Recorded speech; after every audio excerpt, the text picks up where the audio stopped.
One of the things which really annoys me are badly designed items which could be so much better for want of a bit of care and attention by the manufacturer.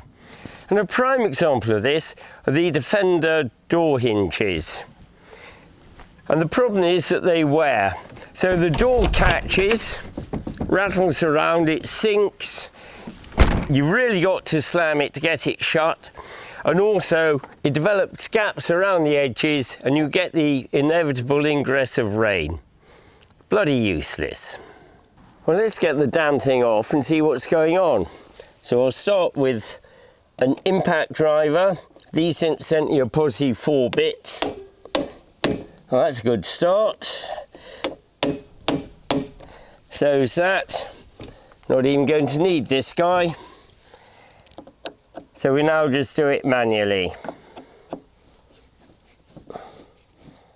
That's great. Well, you can immediately see the cause of the problem, can't you? The pins are worn.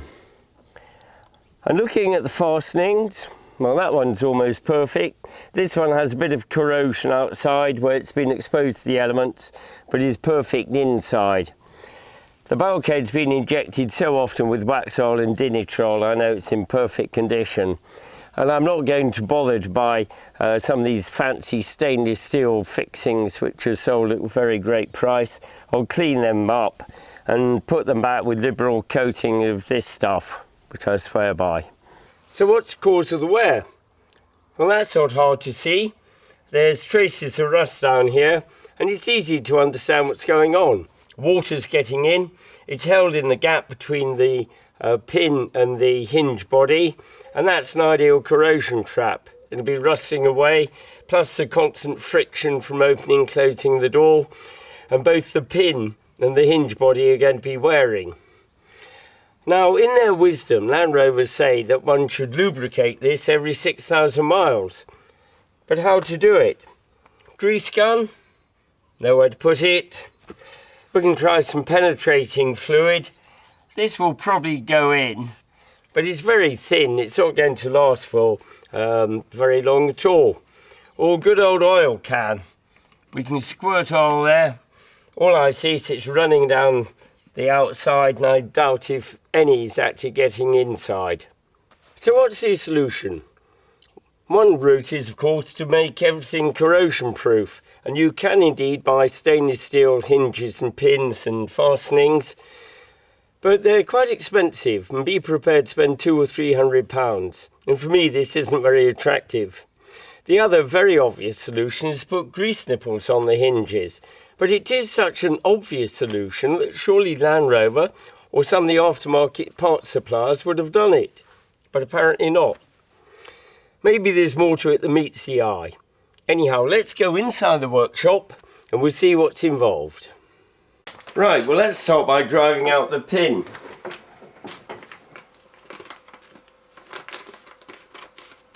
The pin seems to be 7mm diameter, and this punch will do fine. And I obviously need to drive it into something, and this will work nicely.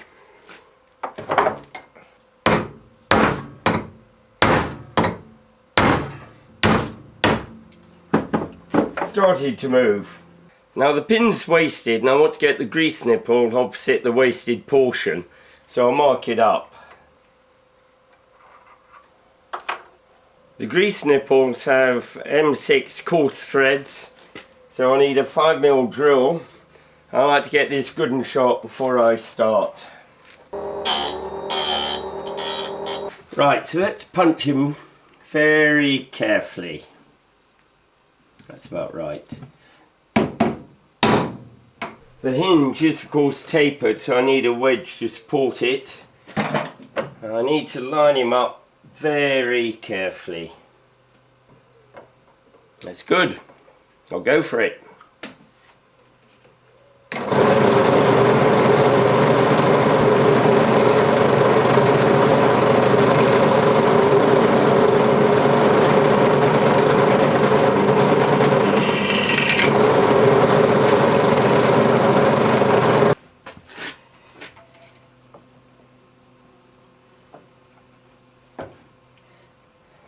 Yeah, I think we're through.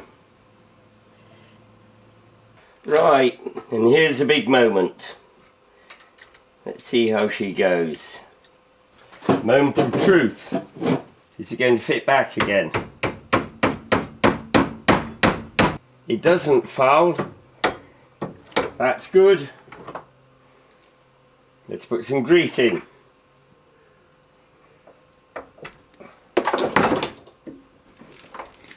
Bloody brilliant.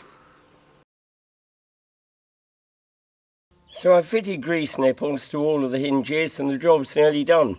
All I've got to do now is to spray paint them in the olive green, fit them, adjust the doors, and then the job's finished. But this is covered in other videos, so I'm not going to address it here. But there are some practical points we need to consider. Firstly, you will need to buy a set of hinges. Now go onto eBay, and there are many resellers who are selling sets of 4 or 8 hinges, but you do pay extra for it. The other way to buy them, go to an online shop like say Paddocks, and you specify the hinges independently to make up the set. Now I've made it easy for you. In this photo you can see the part numbers, be very quick for you to make up the order. It cost me about £35 to buy these 4 cast iron hinges, including delivery. On eBay you'll typically spend another £20. A critical parameter is the size of the grease nipple, and this one incidentally is about 8mm high. This will govern how wide open the hinge will open, and here I get full 90 degrees. It's actually more than I need. If you look at the door, it only opens 75-80 degrees, so I'm fine.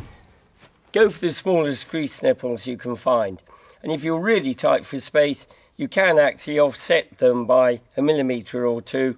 The hole for the grease nipple doesn't have to be concentric with the hole for the hinge pin. And you'll find that you need to grind down the end threads on the grease nipple, otherwise they'll protrude into the hinge pin hole. But as long as you're left with say 3 good threads, that's more than enough. Now is this the best solution or not? The other approach, as I've mentioned, is to buy hinges made out of exotic materials, stainless steel, cast aluminium, and this will certainly address the corrosion problem. They aren't going to rust. But what will happen is that sand, mud, grit and so forth will get into this space here, work its way down into the innards of the hinge, and then water will get in when it rains, and it makes up a grinding paste. And every time you open and close the door, you'll be doing a little bit of damage, and after a time, the hinge will work loose. On the other hand, if you fill it with grease, this is remarkably effective.